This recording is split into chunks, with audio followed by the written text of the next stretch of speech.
Flock, welcome in. It is 11:54 Eastern on Sunday, September 29th. This is a victory live stream here inside the vault, and it is brought to you by our friends at GEHA, Government Employees Health Association. Sarah, the Ravens just smacked the hottest team in football in the mouth. They bent but did not break, had a signature performance from Derrick Henry, a key answer to a momentum shift in the third quarter. And as a result, with many other aspects in between, which we'll get to, they walk away 2-2 through 4 weeks of football. 35-10 over the Bills was the final score in Derrick Henry's first home primetime game as a Baltimore Raven. He finishes with 24 carries for 199 yards. It was a rain-soaked second half. It was a blackout night at the bank. And maybe just out of pure happiness right now, the flock is blacked out on their way back to wherever they came from, because this was a statement win, and the Ravens look special tonight. Ooh, we are not going to bed. It is 11:55, but it is time to celebrate, Bobby. We did not allow it until the clock hit 0:00. It is final. Ravens 35, Bills 10. You said it best. They didn't just beat the hottest team. They smacked the hottest team. Just slapped them around from the beginning. When you have the first play going 87 yards, a franchise record, under the lights, in all black uniforms, the Ravens know how to bring it in primetime, Bobby. Coming into this game, regular season, Ravens had the best record in home primetime games. They know how to turn it on. And they had the best record in the John Harbaugh era. And then people just keep wanting to see him in primetime. And why wouldn't you want to when you see performances like this, Bobby? Last week we started to see it, but I wasn't completely bought in because I wasn't sure if the offensive line could do it against the Bills. I said I wanted to see it again against the Bengals, but you're starting to believe. How do you not start to believe when you see, Bobby, I got 2019 vibes tonight. Lamar Jackson dropped his weight to his 2019 weight. Like it was that easy because, Bobby, when you smack him in the mouth, you punch him in the mouth from the first play, then the Bills defense were just swirling. They didn't know what to do because then they had to sell out for Derrick the rest of the game. Everything else played off of that. These two guys together, Lamar Jackson, Derrick Henry, and I'm not going to forget about Justice Hill. Let me give him his due too. We'll get more into that. But these two together as your offensive identity and building everything off of that from the jump was absolutely a blast to watch tonight. Super chats are soaring in right now, and if we don't get them up on the screen, we may not have time to, so we might as well jump in now. Get a couple of them there. If you want to comment, do so through the super chat feature. We'll try to get to it, all of them, and as many as possible. Gerald Jackson says TOP by the offense and great defensive game plan. That is time of possession. Let's see. Guacamole Enterprise Network says, Sarah, Bobby, was I right or was I right? Told y'all. Daniel Rodriguez says, we need Bobby and Sarah to pick against the Ravens every game. LOL. Hashtag go Ravens. Let the Hennessy pour tonight. Miguel Castillo and Purple City 410 are just throwing stickers around with no comment because it's pure jubilation tonight. Liza says, Bobby and Sarah need to pick against us every week. I don't think it's going to be the last time we hear that throughout this next hour. Antonio says, statement win. The crazy part is we haven't hit our ceiling yet, especially in the passing game. Miguel says, Bobby and Sarah, you got to repent for your picks. You know what's great is they're paying to roast us. Let's do it. Bring it on. We're here. Sarah and I, full disclosure, if you missed the preview episode, we both picked against the Ravens in a closely contested, less than one possession finish on Friday. And, we got it handed to us the way Buffalo did tonight. Buffalo City 410 with a second super chat. Why not? Got to give Orr his flowers. Yes, we certainly will in just a bit. And Ephraim says, thanks to both of you for picking the Bills. Shout out offensive line and Orr for stepping up again. Keep it rolling next weekend. Prince Lee says, great win. I'm excited. And we'll get to many more throughout the next hour or so. Sarah, King Henry showed up. And he showed up early and he showed up often. And what I mean by early is that quite literally from the first offensive snap, taking it 87 yards to the house, a key block from the Rook Roger Rosengarten, and a couple others. All he needed to see was daylight. 87 yards, Sarah, was the longest run from scrimmage in franchise history. He finishes with 209 all-purpose yards, 2 total touchdowns, and he was a factor from literally the jump. Literally from the jump. Like it just like I said off the top, everything fed off of that from that very first play. Because the very next time the Ravens got a drive, the very next one, they played a play action, and the linebackers, you can see them suck in. They're like, oh, we got to stop Derrick. Like, what else are we going to do? Well, as soon as they suck in, Lamar hits likely for 26 yards. And it's like, you knew right then. You knew right then. That's when you can start bringing in the tight ends. That's when you can start. I mean, how many times do they do a play action or a fake and then, hit Justice Hill? I mean, just so many times. Zay Flowers, you never knew who was going to get the ball, and their heads were spinning. Here's what's also funny, Bobby. On that very first play, first of all, he's the king. That's undisputed. But you didn't need to be the king, because the blocking on that play and so many other plays, which we'll dig into with some screen grabs in a little bit, the blocking on that play. Look at this. Look at this. I can run through that. I can run through that. You can run through that. But let me tell you what Sarah, I can't do. You and I could frolic together and skip through that. We'll just hand in hand skip through that. Look at this. Roger Rosengarten, by the way, first career start and was phenomenal. Could have had a touchdown if he recovered something, but he left it for Patrick Ricard. So Rosengarten with the block. Mark Andrews with the block. Patrick Ricard with the block, Linderbaum with the block. And it's just so great. So maybe he gets 20 yards out of it. He's a big dude. Mm-hmm. He's what, 200 and whatever. He's like double the size of some of the secondary back there. So you'd expect some of the secondary to get down there, maybe push him out of bounds, trip him up a little bit. Bobby, they could not catch him. They couldn't get. How is a man that's this large be that fast? They could not catch him, and they couldn't catch the Ravens for the rest of the night. Next Gen Stats caught him, though. They clocked him at 21.29 miles an hour on this 87-yard touchdown run. That is tied for the 4th fastest speed by a ball carrier this season, and it's his 8th fastest speed since 2018. So we're talking about a guy who is 30 years young.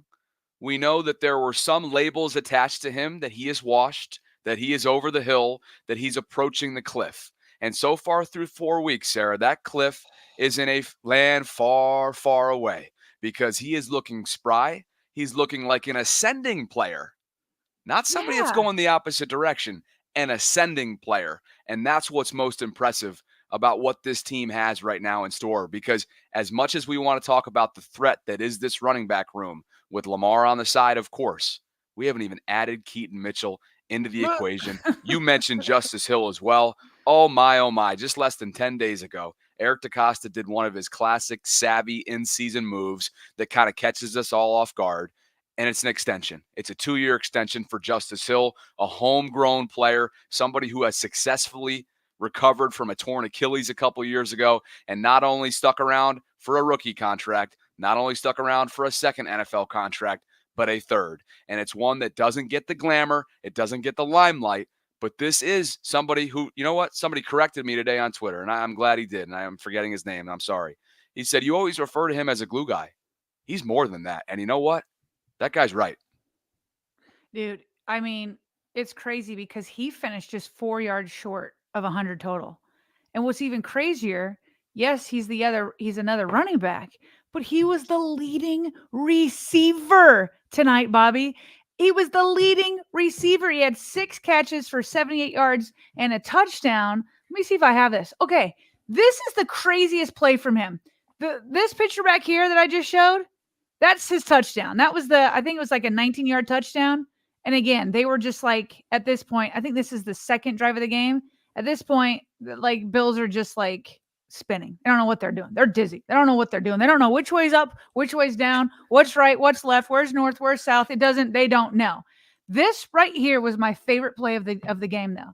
It was 3rd and 7. I believe it was the 3rd drive of the game.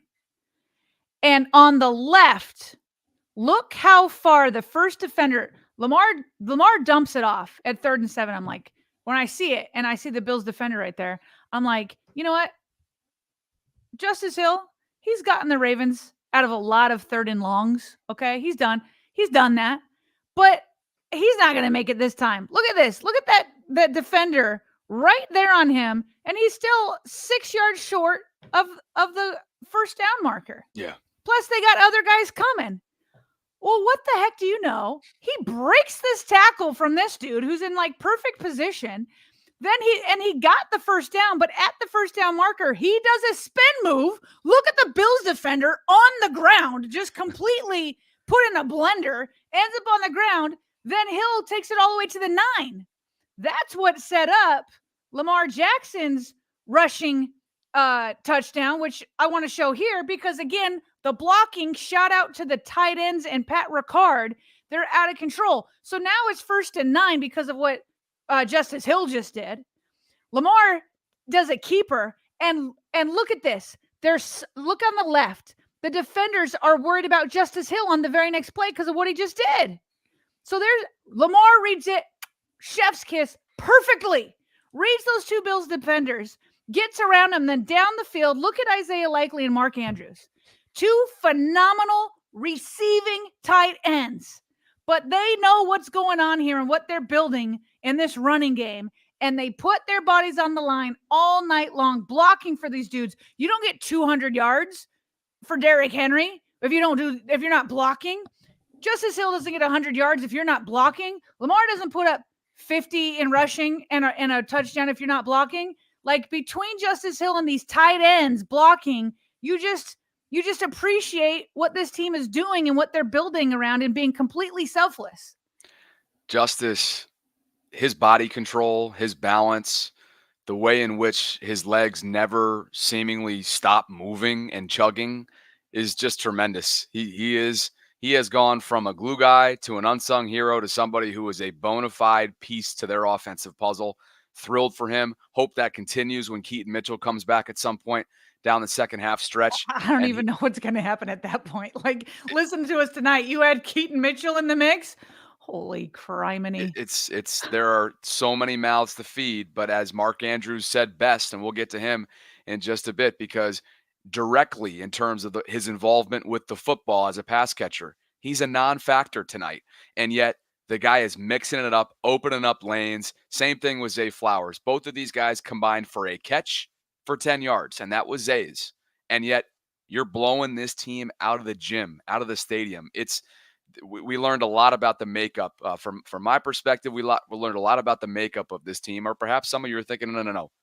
We reaffirmed what the makeup of this team is. More super chats before we continue. Thank you for being with us on this late, I should say, early Monday morning. Yeah. Early Monday morning. It is 12:07 here Eastern on the East Coast. The Ravens with a convincing victory under the primetime lights, 35-10 over the Buffalo Bills. Elon says thoughts and prayers for that Bills safety that caught a concussion trying to tackle Henry. I believe that is Taylor Rapp.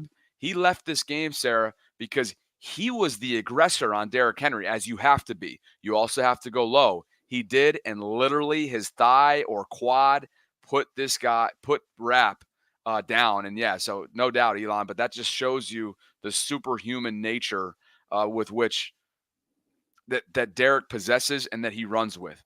Daniel Rodriguez says, can't wait to see Dark Bobby at the round table this week. You know what? In honor of the theme from tonight or last night, why not? Darkness Falls? Sure thing. Wednesday night. Tonight. AFC North Roundtable. Let's run it up. Thor in Iceland. What time is it there? Thor says KVN, Justice Hill, and Ricard are the unsung heroes. Sherry Ramirez says, will you please replay that 87 run? We can't because of the highlights, but we wish. Mean, there's plenty of still shots that we've already brought up, but yeah, unfortunately we can't. But here he is. Look at 22, just erasing. Tom Brady called Lamar the eraser on Fox last week in Dallas. Well, Derrick was erasing Buffalo Bills throughout the He's evening. bulldozing him. He's a eraser and bulldozer. Here we go. There we go. Mark And then a says, "Are you not?" slasher with Justice Hill. By the way, Justice Hill's acceleration, is it just me or is it eye popping?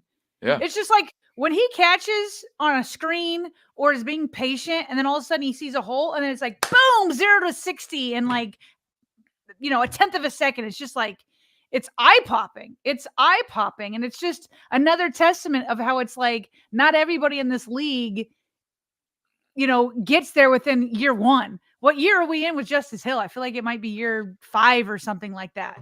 He's been It's just around. crazy. He's been around forever, and he stuck around through special teams, Bobby, special teams. But now he's having an impact on offense. Oh yes, yeah, the guy's done it all. I believe he was a 2019er, 4th round out of Oklahoma State, and here he is, earning a 3rd contract in the NFL. Mark Tipp says, "Are you not entertained?" Big Truz. Nuruddin, just a $9.99 super sticker. We appreciate you. Ramrod says, "You voted against the Ravens. Stupid. Keeping his receipts." Asmodeus says, "Win against the Bills on my 32nd birthday, and I got to watch it live. Hells yeah. Happy birthday, Asmodeus." hey, look, he go back real quick. He tried to what's the word?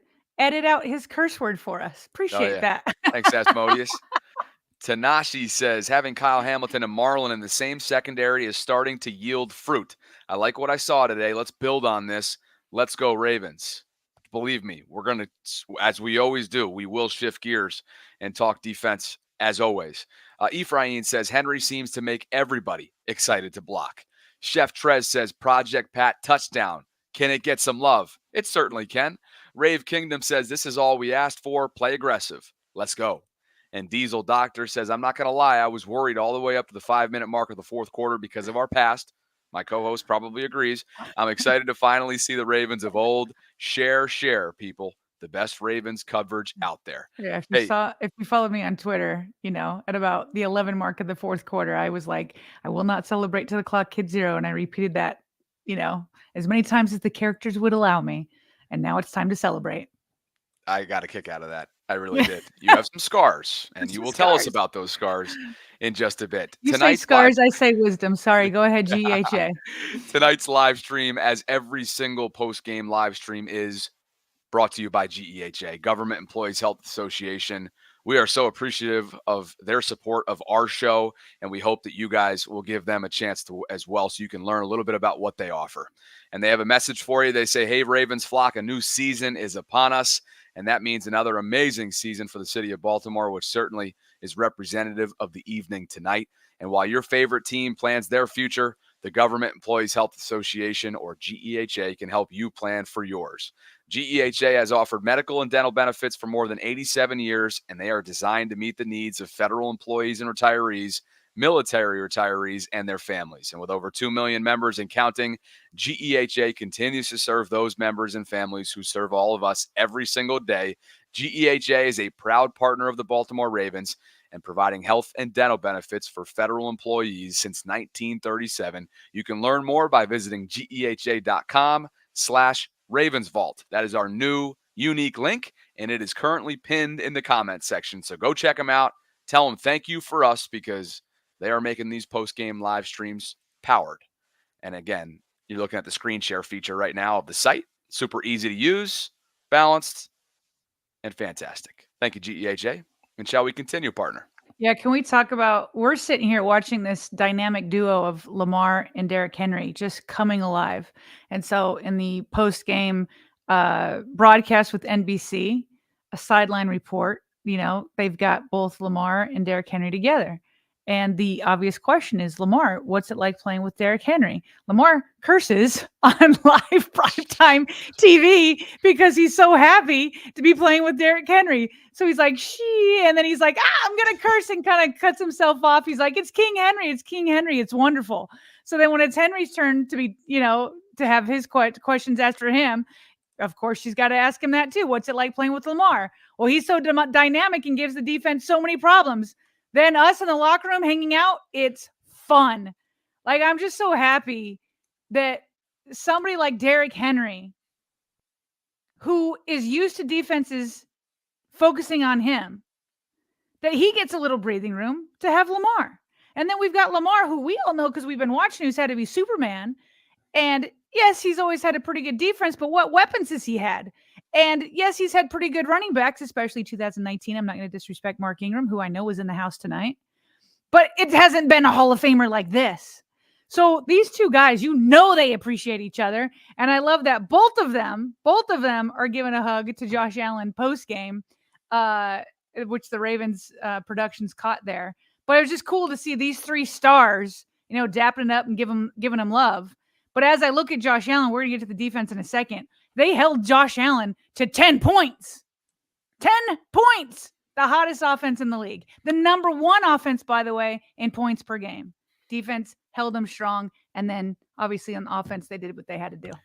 According to Next Gen Stats, tonight marked the second worst Josh Allen game by success rate of his career. Oh. And he honestly didn't himself individually play that poorly. Like, this guy was doing everything he could. He was just flushed out of the pocket more often than not, having to throw on the run, which we know he does at an all-time level. He is special, and we will get to that in just a bit because tonight was a Zach Orr stamp of approval through 4 games into his young career as one of the youngest defensive coordinator play callers in this league. But more offensive notes, because there are other nuggets, including a Patrick Ricard touchdown, Sarah. Number 42 got his opportunity, and maybe, just maybe, this was the football gods telling Derrick Henry in a rain-soaked second half to cough up the football as you're making your way into the end zone. Roger then muffs it somehow, some way. Number 42, the ultimate glue guy, somebody who is a do-it-all 300-plus pound fullback who, Sarah, inevitably for primetime games gets the due that he deserves, whether it's Collingsworth, whether it's Al Michaels back when he was on NBC, Tirico, you name it. They all try to put together a little package, making sure the football world, in a primetime audience understands what this guy's all about. And so, yeah, as you noted on X here, it was a crazy sequence. Derrick Henry fumbled into the end zone. It looked like Roger Rosengarten, the rookie right tackle, initially recovered it. He loses it. The ball ends up in a massive pile. Who emerges with it? Number 42. Deservedly so. I was just so happy that he could get on the scoreboard, really, himself. I mean, because every other score that we watched, I mean, practically every other score, it just seemed like Pat Ricard was like an integral piece to it.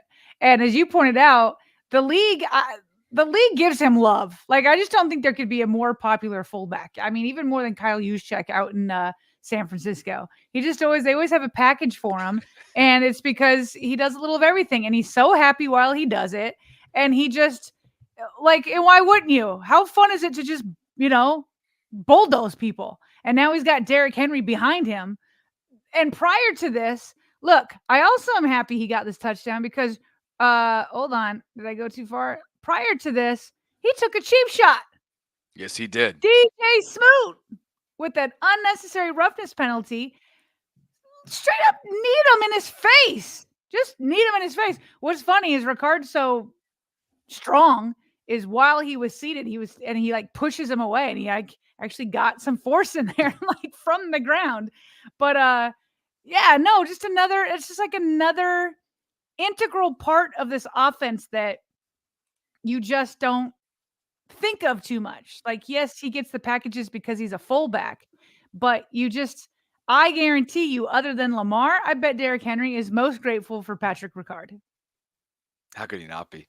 These two were linked together since the moment this acquisition took place. Everybody was talking about what it might look like. Well, we got to see it yet again. The super chats are pouring in. RVA Raven fan says, who they gonna scheme against? Henry, Hill, Flowers, Lamar, our tight ends who've been mostly blocking so far?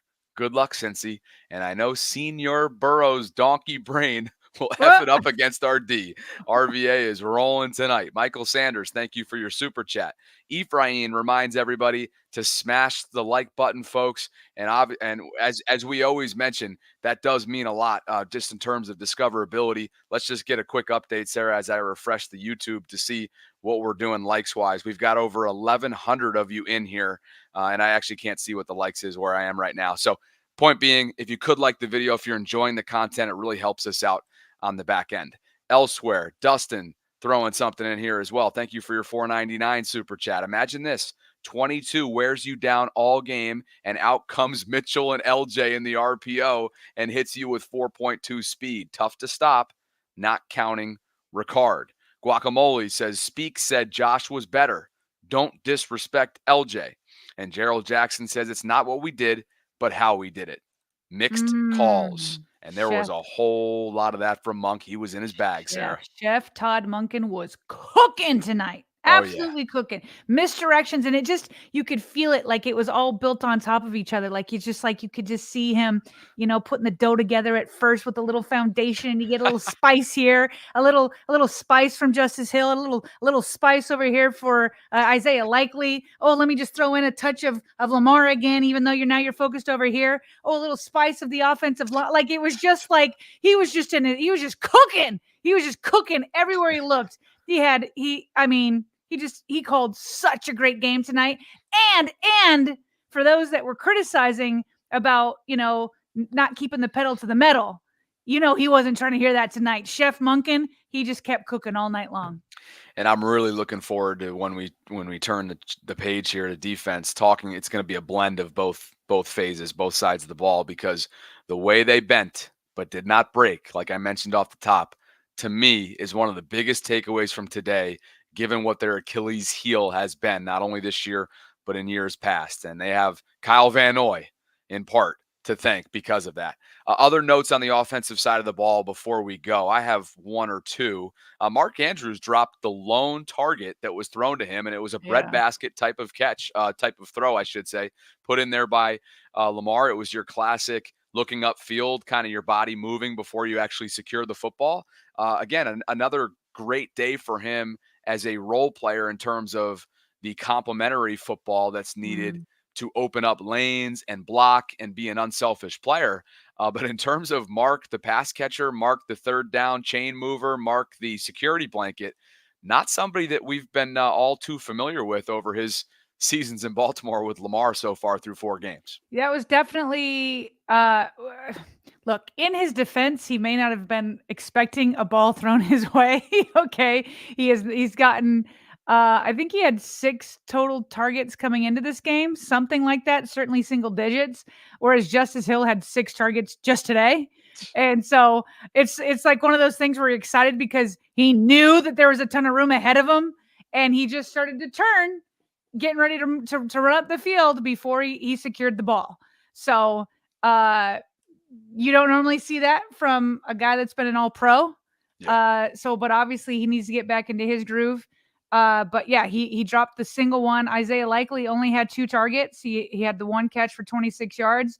Bateman had the 1 catch for 23 yards. Zay had 1 catch for 10 yards. Derrick Henry, 3 for 10. Nelson Aguilar. Oh, and Nelson Aguilar, in addition to the 2 for 10, he may have saved an interception for Lamar. I mean, it almost looked like, remember when he skied up with the one-hander? Well, that he's got looked like bounce to him. He does. He's like another underrated guy, and he like skies up there, almost reeled it in. Didn't just prevent the interception, but almost reeled it in. So, that's not going to make it on the stat line. And so what should also be mentioned too, Sarah, while we're talking about Nelly, is that key. It's more about Lamar, but Nelly had to obviously secure it. A tight window, right? First third down of the evening. I mean, the Ravens didn't even have a third down for like a quarter plus. I mean, that's just how well they were. It was like in the second quarter. Yeah. They were buzzing. And on 3rd and 11, their literal first third down of the night, Lamar zips one 12 yards over the middle to Nelly. And it was just such a reminder. I was told, by the way, over the weekend in my mentions, and not very politely, by the way, that Lamar's not surgical in the pocket. All right. I mean, you guys can watch Bills Mafia or whoever was in my mentions telling me that. You guys can watch the game the way you choose to do it. He is surgical, and he wants to play out of the pocket, and everything else is gravy. And that throw, I think, represents that to Nelly.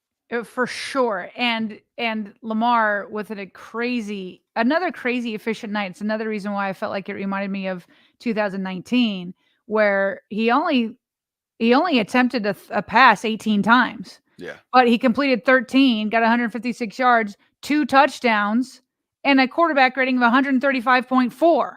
Yeah. Then he added 54 yards on the ground with another touchdown. It's just like one of those. It was just like another night similar to Dallas, except for that fourth quarter where it just felt so easy. Just felt so easy where you're not taking like a huge taking huge hits. Although I will tell you this is like obviously Lamar and Derrick were the stars of tonight with Justice Hill right there with them. But when I tell you both Lamar and Derrick are kicking themselves, okay, they are kicking themselves because Lamar had that one fumble where he was like high in the air and then the defender kind of got his hand in there and punched it out. So on the broadcast, you could see him on the sideline, like ticked off because it looked like the Ravens were about to score on their fourth straight drive coming out. And it was actually the beginning of a small momentum shift over to the Bills, where when Lamar had fumbled, he's ticked off at himself. Then after that, there was that Harbs timeout, which we're going to get to. We're going to dive into that. There's that bad Harbs timeout, but it didn't end in a score or anything. It ended in the half. Out of the half, the Ravens have to punt. Then the Bills score a touchdown, and then the Ravens punt again. So you're like, all of us are like, uh-oh, is this going to be a repeat of Raiders and Dallas? And if you listen to Kyle Hamilton afterwards, he was like, yeah, no, we weren't. He's like, we were like, this is not happening again. So, but Lamar was quoted as saying that he was ticked off about the fumble. He said, but our defense was playing lights out. That's when Kyle Van Noy came to the rescue. And we'll show that in a little bit. But he got that sack strip. And then the Ravens were able to go on a run again with the very next play coming off, not the next play, but the next drive coming off the forced fumble. Lamar scored that touchdown run. But he's ticked off at himself. And then Derrick Henry, he was 1 yard short of 200 yards rushing. And he told the NBC podcast, if I wouldn't have fumbled on that touchdown, he would have gotten the 200 yards. He said, man, that's going to haunt me for a long time. So these two guys just putting up 35 points, making it look easy. But what do they talk about after the game? Their fumbles. That's how you become. That's how you become better. That's how you become perfect. That's how you keep growing. That's what they're going to remember. Derrick Henry saying that's going to haunt him. Couple more notes on my end before we shift over to the defensive side of the ball. One, I love Linderbaum's mobility out in front of Lamar on a couple runs. Just fantastic, clearing the way for guys. And while we're talking about the offensive line, I think we need to give a round of applause to Patrick McCary, who had only logged, we know how versatile he is, but he had only logged 10 career snaps prior to tonight at left guard. He was there all night long. He shifted over since Andrew Voorhees couldn't go. Remember, he was seen in that walking boot last week. He ended up not playing in this game after not practicing all week. So it was Stanley, McCary, Linderbaum, Fa'alele, and Rosengarten gets his first career snap at right tackle. A fantastic evening for that five, and I think that those guys deserve a ton of credit. There's been a lot of noise surrounding them, and it's certainly been up and down. There's a lot of room for improvement and consistency and cohesion, but McCary deserves his flowers, I think, when you look at that five tonight, more so than anybody else. McCary, you didn't even know he was like, you didn't hear his name called. That's what you want to hear with offensive linemen. I was seeing out of the locker room here tonight, Ronnie Stanley was asked about the significance of tonight's win. You said it best. It was a statement win in front of everybody against the hottest team. And Ronnie Stanley says it shows what we're capable of, but I think we can be even better. And Bobby, I get that feeling too. Yeah. The Ravens weren't forced. The Ravens were one-dimensional. We just looked at the stats. They were, for the most part, one-dimensional, and they stayed one-dimensional because the Bills couldn't stop them. Yep. So we have yet to see a team that when they have the run game going like they have the last 2 weeks, nobody's forced them to say, okay, now I gotta go through the air. The Ravens hadn't established their identity in that first week against the Chiefs. They hadn't established it yet. And by the way, lots of talk about whether Henry can come out of pistol or if he has to be, under center, all that. That 87-yard run was out of the pistol. Jamie Sharper texted me about that tonight. What did he tell me? He goes, pistol formation equals 160 yards for Derrick Henry. That was at 10:45. The game wasn't over yet. I go, yeah, I love the patience he runs with. He goes, yep, one cut downhill, 3 tight ends blocking for him. I said, yeah, and you haven't even added Keaton into the mix yet. He goes, and then he was like, "Why is he still in the game?" I'm like, "He's trying to get 200." He didn't like Yeah. that. Yeah. But He and then we should wanted it. also mention that Lamar, for a second straight week, called out unprompted those who have criticized Daniel Fa'alele.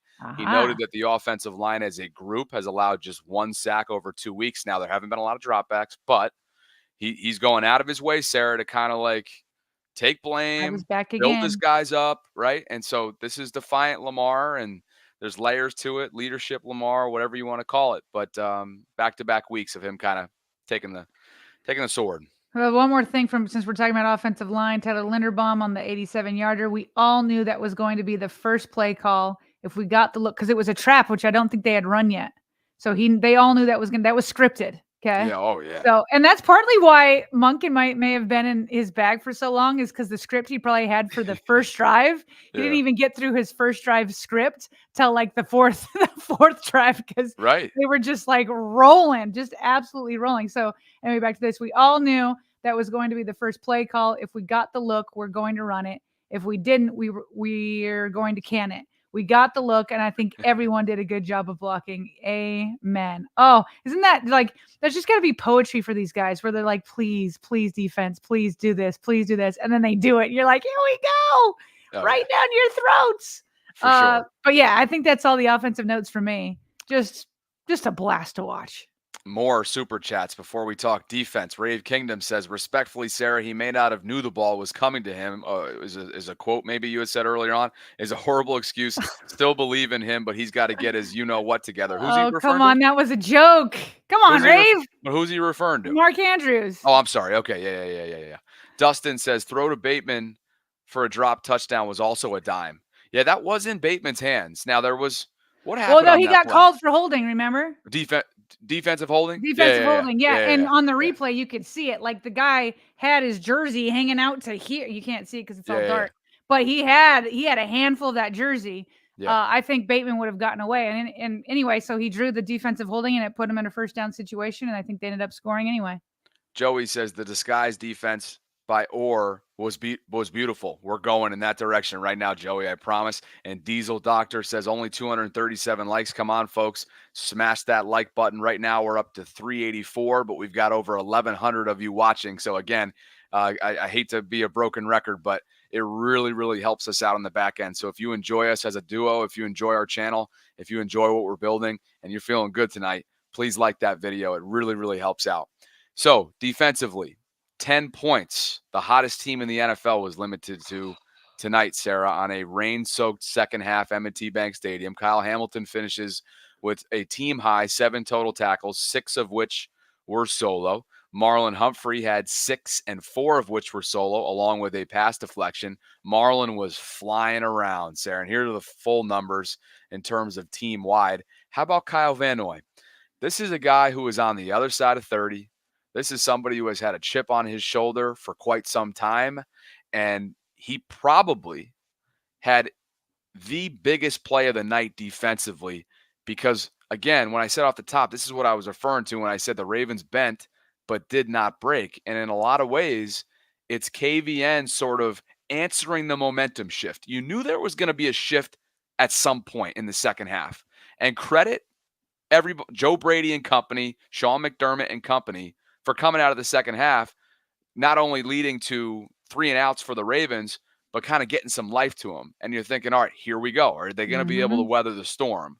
And at that point, before KVN did what he did, and you have the screenshot right here, literally all out, all fours, it's an all-out play to ensure that he gets to Allen. That's an all-out effort play from a guy who this time last year or this time last year was on the couch, and he's taken that personally, and he has talked about that over and over again. Sarah, this guy has 6 sacks in 4 games this season, and if you go back to last year where he had 9, I'll do my math live. 9 plus 6 is 15. This dude's got 15 sacks, and I'm pretty sure like 18 career games so far as a Baltimore Raven. There's so much that I love about Kyle Van Noy. What's up, Q? What's up, Q? Yeah, I tried to flash a couple of his comments on here so we could, but I didn't want to interrupt your train of thought there. But yeah, what's up, Q? Thanks for joining us. But Kyle Van Noy, he's savvy and he wants this so bad, Bobby. Remember when we talked to him at the Super Bowl and it was after the Ravens got knocked out? He said he didn't leave his house for like a week.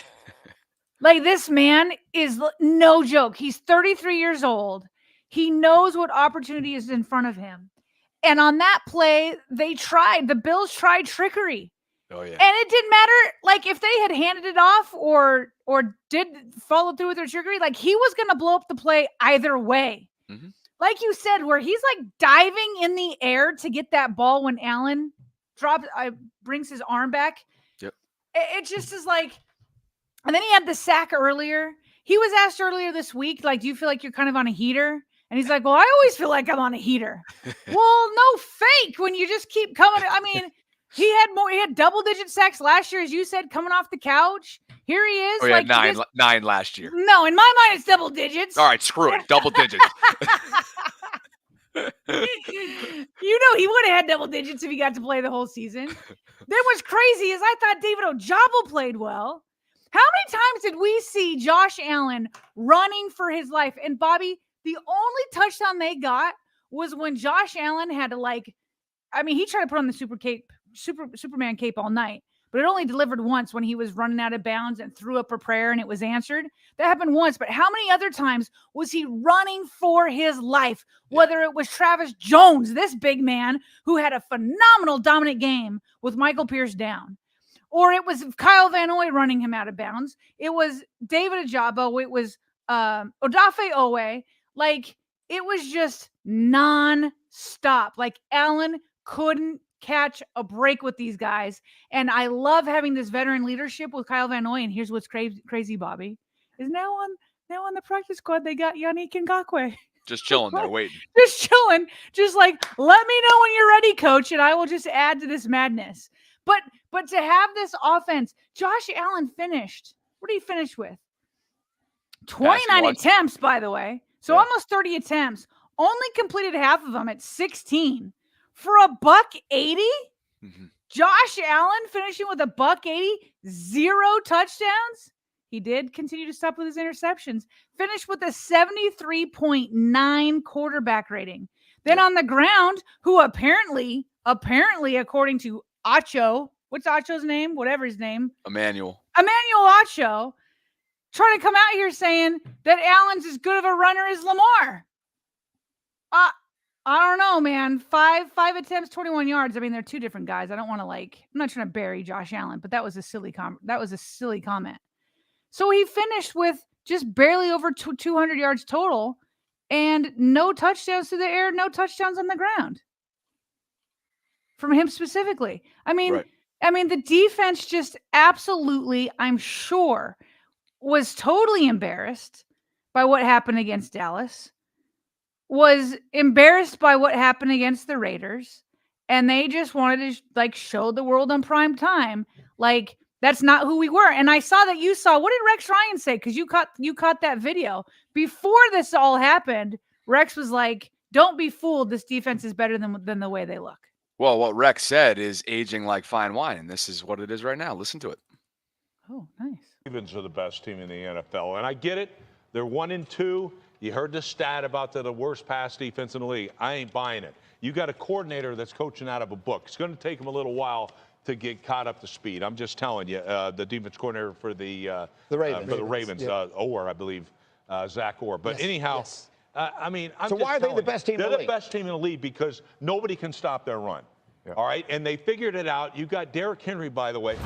Is he going to get dehydrated? Oh, yes, he is. I told you he's going to get dehydrated against Dallas. He's going to get dehydrated again today. I mean, I'm sorry, but this team is so talented and so physical and way ahead of it. Scheme-wise, it's a brilliant scheme. We've seen some shots about Alex. You had some stuff on it. I'm just telling you, it's almost impossible to defend. And this team, once that defense catches up, I think they could be the best team in the league.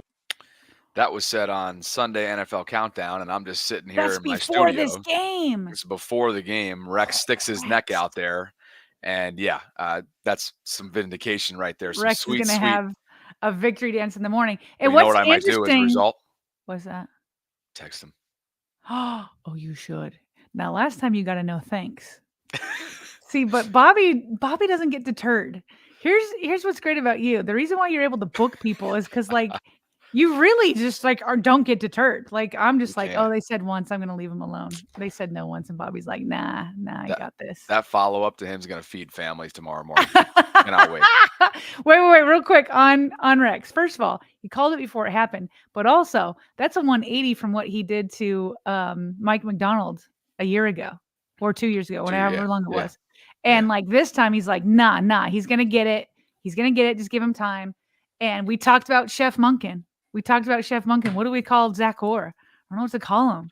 We gotta get a novice who is learning on the fly, and as Rex said earlier in the day as well, and I think you may have just heard it there as well. He's a guy that is calling. What did he say? He said he's calling out of a book right now. Yeah, calling out of a book right now, which means he's drinking from the fire hose, and it's really hard to simulate these live bullets, whether it be in preseason, whether it be as a linebacker for coach the last couple of years, learning from afar and watching Mike, whatever it is, it's really hard to simulate that. And so all you do is when it's live bullets, you just learn on the fly. And I think he's doing a darn good job so far in terms of making adjustments. How about the blitz rate? How about the blitz decision, the feel, right? When he sent Marlon Humphrey unblocked, and then Marlon kind of can't get to Josh fully, but enough to give Odafe Owe the trailing opportunity to just finish Josh when the game was really just kind of getting out of hand. And so there were just so many defensive moments and there was that one where you mentioned Josh Allen is rolling right, as he was so often throughout the game, and he sends out that prayer. And who came down was that? Was that Shakir? I can't remember who came down with that, but I can find it. I'm sure that was really the only time. The game. Yeah, that was really the only time where, and of course, Nate Wiggins is not going to have a great week in the film room. He's got to go find a jugs machine in Owings Mills. It was Shakir, by the way. It was Shakir. Nate's not like how like some people, a lot of dudes are like this. He's just not good at receiving gifts. I think Wiggins might be one of those guys. Nate had 2 breadbasket throws from Josh Allen to him for 2 interceptions that would kickstart his career in that category. He couldn't come up with them. And then Kyle Hamilton called him out in the postgame. He said he dropped some money or something. That was hilarious. Yeah. Well, that's funny because I'm really bad at receiving gifts too. I don't really like. No, it's easy. It's not easy sometimes for people. No.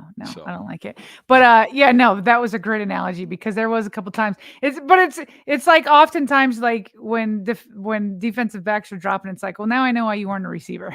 We're definitely seeing that. But Nate Wiggins, man, he's another guy. Like Rex is like they're not reaching their potential yet, but they might be the best team in football. Nate Wiggins isn't reaching his potential yet. Like, just hang on to those, bro. Yeah. Just hang on to them. Yeah. And then you're going to become a guy that it's like, holy crap, Nate Wiggins is rookie, is a ball hawk too. He can get his hands on things. So I feel like he keeps getting closer. By the way, he did get the start tonight outside. Marlon Humphrey was in the slot. Brandon Stevens was on the other outside.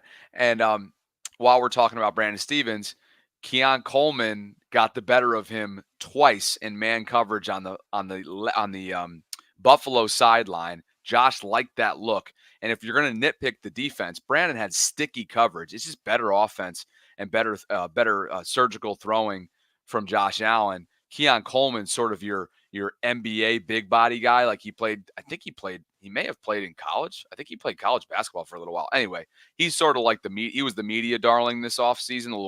He was the Louisiana guy. Yeah. He had his first touchdown on Monday night. I think it was Monday Night Football they played on last week. And then he had a couple big catches today. He finished with 3 for 51, but he got Brandon twice, the same exact play call essentially. So if you're going to nitpick, you'd look at that. You'd look at the sort of the lapse in assignment there in freelance Josh Allen mode, which was just one of one. The fact that he could put that ball in a place where Shakir not only like put the ball placement, but arm strength, running out of bounds, literally getting chased by Odafe and everybody that was coming after him all night long. This is just a tremendous play. And so, that's one of those ones they probably won't enjoy looking back at this week. No, but sometimes you do just need to give it up to the other team, right? Like some of those, the plays that the Bills were able to complete. They weren't like super easy. You know what I mean? Like you lost Shakir when you thought you had Allen, run out of the place and he just threw up a prayer, or Keon Coleman. Some of those catches were just like, dang, Stevens was right there. The ball was just put in the perfect spot and Coleman made a play. And so, but they could only manage that for up to 10 points. Like that's the crazy part. And then Kyle Hamilton said exactly what we were all thinking when he saw the Buffalo score that touchdown early in the second half. So Kyle Hamilton post presser says, all right, we don't need to do this again. We did a good job of resetting, which they absolutely did. And it was Kyle Van Noy. It was the defense that helped shift the momentum back to the Ravens. So the offense took the momentum from the beginning with that Derrick Henry run, but then it was the defense that got it back on the Ravens side.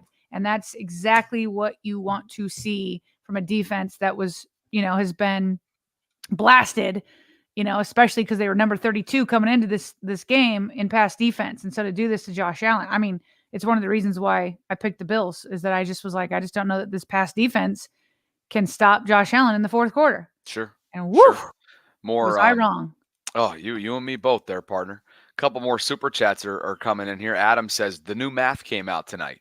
8 is greater than 17, referring to Lamar and Josh's jersey numbers. Chef Trez says 1,000 likes and Papa Trossett will be on the show. So for those of you who missed the pregame show, he made his long anticipated reuniting with the channel. Francis he came on in the pregame? He came on pregame because we were at BMO around town. I missed that. And he and my Buffalo buddy, licking his wounds, are downstairs right now. I think just hanging out talking because they both went to the game. So how about this? All right, let me do a refresh. I'll say this because he'll come on. Yeah. Let's refresh the page and see where we're at likes-wise before I offer this out without actually talking to him. Okay, we're at 530. I feel pretty comfortable to say if we get 1,000 likes, I will get up, leave Sarah to solo host, and go wake up my father to bring him on the show. Okay, before the night closes. Diesel Doctor says that's an offer that's out there on the table if we can get to 1,000 likes. Okay. Diesel Doctor says Allen was in the air when he hit Shakir too. That boy's gifted. Tip of the hat to Orr. I'm not gonna lie, I was hard on Orr after the 0-2 start, and I think a lot of people that sentiment right there, Diesel. You give love, you show love to a guy who's one of one in his own right, and Josh, right? Buffalo's gonna be there when it's all said and done, fighting for an AFC title this year. You would think, unless things go south. But you also show love to Zach Orr. I love that. A little bit of both. A note on Adisa Isaac, sort of the smaller nuggets here defensively, since we've covered quite a bit already. Actually, before we get to the more smaller notes, I thought Marlon Humphrey played fantastically tonight, and I think he deserves. Before we get to sort of like the afterthought notes, Marlon was a baller tonight, and he was flying around. There's been a lot of noise around him, obviously. Some of which has been deserving coming off last year. I know there's an expectation and a standard that everybody wants him to play at and whatnot, but I think he's having, Sarah, so far through 4 weeks, pretty good start to kind of bouncing back from an underwhelming year. Yeah, no, he's obviously started off well to the season, and I thought he was great again tonight, but you bringing him up can actually be a good segue into the timeout. Okay. And what kind of went on there. I know you blasted Harbs for it, but I know that you may want to say more about it. But just as a reminder, this is kind of how it went down, and I'm remembering it because you brought up Marlon Humphrey. So the Bills called the timeout after Marlon Humphrey had broken up a pass. So it was 4th and 2, and the Bills called a timeout. But because Marlon was down, there was a little bit of confusion initially of who was going to be charged the timeout. Now on the broadcast, they made it clear that they're like, oh, they're moving it over to the Ravens. I don't know what it was like down there. Okay. So anyway, initially the Bills were charged the timeout. Then they changed it because Humphrey didn't get up. So then afterwards, there's another element to this. So Harbs goes out to try to call the timeout on 4th and 2 because now he sees what the Bills put on offense, and then he can react on defense for a pivotal 4th and 2 just before the end of the half. Well, he calls a timeout. This is the part I don't understand. So the NBC crew is like, but usually they just ignore coaches when they try to call a timeout when it's back to back. And so they're talking about that for a second. And then they bring in rules analyst Terry McCauley. Yeah, the latter. Yeah. And they're like, aren't the refs supposed to ignore it? And then he says, quote, he's meaning the ref, he's always supposed to ignore you. I don't understand that. I don't know why you have to ignore him. But then once the play clock stopped, they had to call delay of game. So there's kind of two elements, and I don't think anybody asked Harbaugh about it. I didn't hear it, but I was also getting ready for the show. So if somebody else heard it, I don't think he did. Then he'll probably be asked tomorrow. I'm curious if it was communicated to him that it moved from a Bills timeout to a Ravens timeout. Right. And then obviously he's not going to argue that the ref should have ignored him. Yeah. He's not, but I'm just curious from like the NBC broadcast and what Terry McCauley was saying, like, what do you mean you're always supposed to ignore him? I don't understand that part of it. He didn't really get deep into it. Yeah. I'll say this. We both everybody tends to live in a knee-jerk world when you're live tweeting in game. Yeah. And so I really find it hard with this context to pile on Harbs. I'll just say, given this specific situation, but given, I guess, you feel like you'd be more willing to leave room for the benefit of doubt in these kind of like strange scenarios if it wasn't for this sort of track record, this trail of tears, if you will, in terms of game mismanagement. But with that said, I can swallow my pride here and be like, I was probably too hard on him in game for this.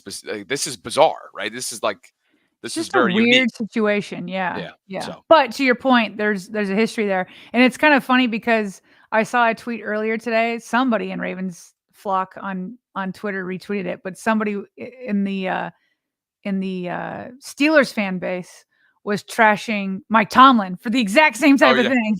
Spencer quote tweeted that. It wasn't Spencer. He was like, Tomlin can't manage a game in his life. He's always messing up the time management, yada, yada, yada. And I'm just like, I guess if you've been around long enough and fans are seen it enough, then you remember it. So, but it'll be interesting. Maybe Harbs will be like, hey, I messed up. I screwed up. Or maybe he'll be like, it wasn't communicated, or who knows what happened. But I hope somebody asks him tomorrow in his press conference. Whatever it is, we'll make note of it and make sure it's included. Some of the more afterthought nuggets defensively, Adisa Isaac and TJ Tampa both made their NFL debuts. Tampa finished with a special teams tackle, and Adisa, towards the end when the game was out of hand, was credited with a tackle for loss. So good on both those guys for getting some snaps tonight. Hopefully they'll be at least some sort of complementary piece to the defense moving forward. And no Michael Pierce, as you mentioned. No real surprises, I would say, in the inactives tonight. And I'm ready to talk AFC North football if you are. Oh, yeah. Okay. So right now, the Ravens, this is a huge win because the Steelers finally got their first loss handed to them by the one and only Joe Flacco, because they were playing the Colts. And Anthony Richardson, unfortunately, was injured and went down. So Joe Flacco came in and put up 2 touchdowns. And so they were able to hand the Steelers their first loss. So now they're 3-1. And with the Ravens win tonight, that puts them within 1 game of first place Steelers. So the Ravens now 2-2. Browns, man, they just they stink. Can you believe they willingly let Joe, Sarah, walk out of their building after leading them to the improbable last year because of where they were when Deshaun went down? And there were reports out, as we've covered, that Deshaun was rattled based on Joe's presence, and they let him walk as a result. Like, what a joke. They didn't learn their lesson the first time of putting all their eggs into the Deshaun Watson basket. They're given this gift of Joe Flacco last year, but they're afraid to keep the gift. They're worse than Nate Wiggins. Right? I'm telling you right now, I hate to be like, listen, I'm glad though, because I hated Joe in Cleveland. I hated it. It's just pathetic organization. Like put that aside though for 1 second and look at it from like a fine. I'll put it aside. like that is organizational incompetence. Malpractice. Incompetence is overused. Malpractice.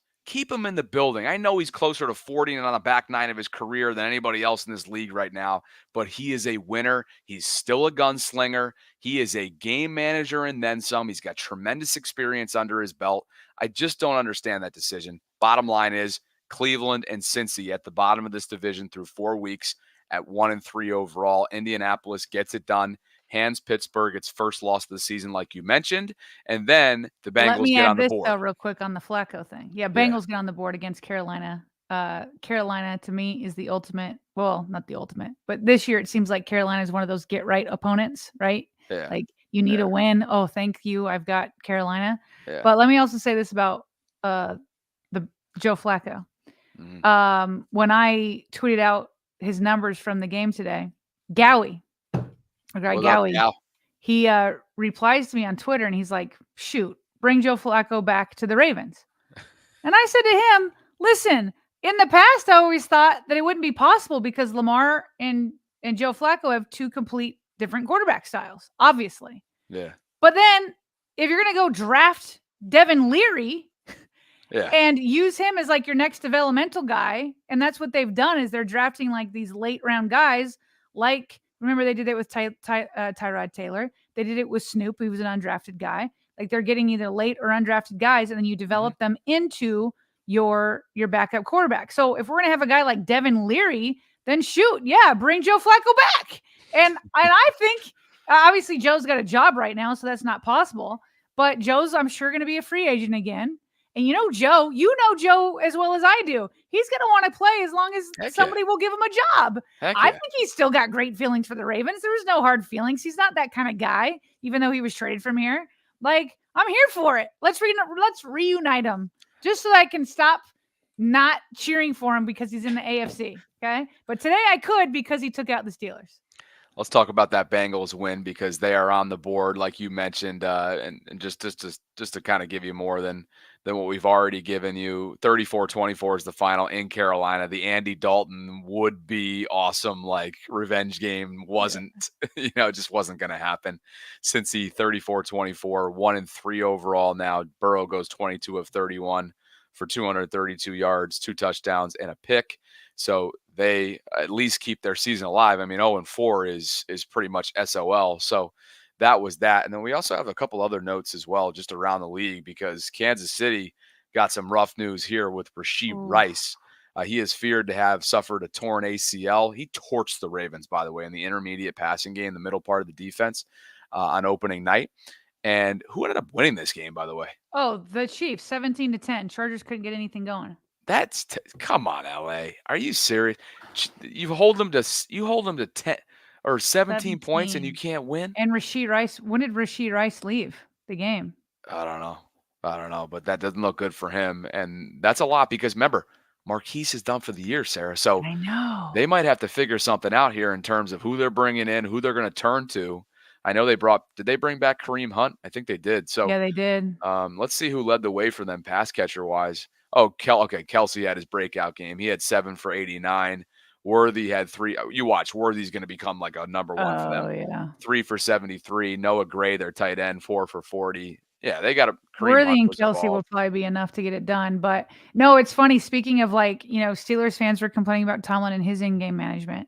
Then it's just as funny. You can already see Chargers fans complaining. They're like, "What's up with these receiving routes? Just a bunch of elementary school cross routes." And obviously it's Greg Roman over there. And so here you have Justin Herbert, who's, a drop back passer. And they can't get a passing game going. So that was going on. Then the other thing I heard was Steelers fans complaining about Patrick Queen. Right. There was one tweet I saw that was like, "Oh crap, Ravens fans were right." He's not as good without Roquan. So I saw a play where he got scored on and was ticked off and kind of pushed the guy after he scored. And it's like, welp, and then Bengals fans were complaining because Geno Stone was taking bad angles. It was just so funny to hear all these fans complaining about former Ravens over where they're at right now.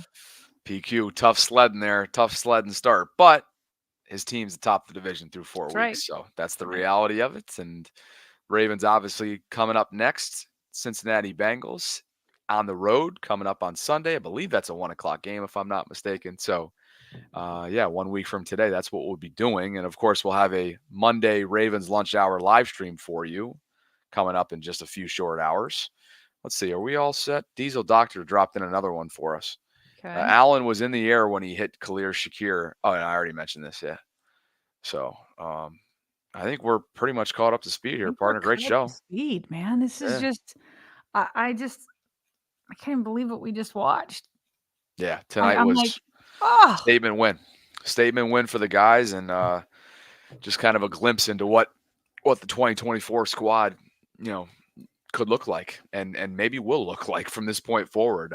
We know that when they get on their wagon, boy, it gets going. Tonight's live stream could not be possible without our tremendous brand sponsor, GEHA. Our partner GEHA, that's Government Employees Health Association, and all that information on them and what they're about can be found in the show notes. You'll also see that pinned comment that's been there, and you guys were awesome. We are just numbers away from 4,000 concurrents. So thank you for coming out in droves tonight and spending. It's 1 a.m. Eastern, literally on the dot right now. So thank you for spending some time with us. And of course, Sarah and I will be back in under 12 hours for our noon lunch hour live stream. Anything else from you, partner? Hey man, we got at Cincinnati next. Yeah. Let's put an end to their 1-game win streak. And then home against Washington. That one's going to be fun.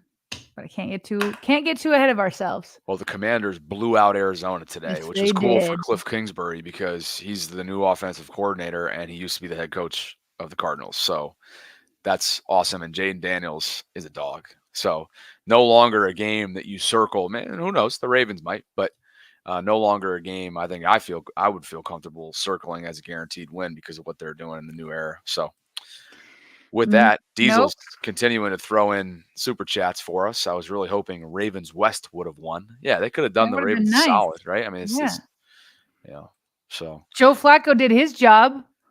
Where's Jim Harbaugh? Where's Greg Roman? Where's J.K. Dobbins? Where's everybody else out there? Exactly. By the way, we did eclipse 600 likes tonight, so thank you so much for all the support there. It really helps us out with discoverability and whatnot, so we appreciate that. And we also have a couple patrons to shout out before we get out of here. Javal and DRMZ are our monthly shout outs for this episode, meaning they pay us $4.99 a month. That's $4.99 to hear their names shouted out monthly, and also first and foremost show us support and love. So we appreciate you guys. Thank you for joining the Vault Patreon community. This is your first shout out because you literally just joined, and we appreciate you. So yeah, I think that'll just about do it there. That'll just about do it. It's a good night. It's a great night. Darkness fell. Darkness fell over the Buffalo Bills. Just a tremendous outing by the Ravens. And I think Rex Ryan was right. I don't think they've even hit their stride yet. That's the crazy part. Certainly makes for nights like this, makes for a lot of fun. So especially when you guys come out in droves. So goes without saying, we appreciate you. We will catch up with you in under 12 hours for a Monday Ravens lunch hour live stream. Please like the video if you enjoyed it on the way out. Subscribe to the channel. Hit that notification bell. Please support our brand sponsors if it makes sense for you and yours too. It means a lot. And certainly we thank GEHA for being with us for all 17 post-game live streams this season. So for Sarah Ellison, I'm Bobby Trossett signing off from this instant reaction live stream. The Ravens are 2-2 through 4 weeks, and they just made a major statement with the football world watching. We'll see what comes of it, and we'll have a lot to discuss as a result this week. Appreciate you guys. Thanks for joining us.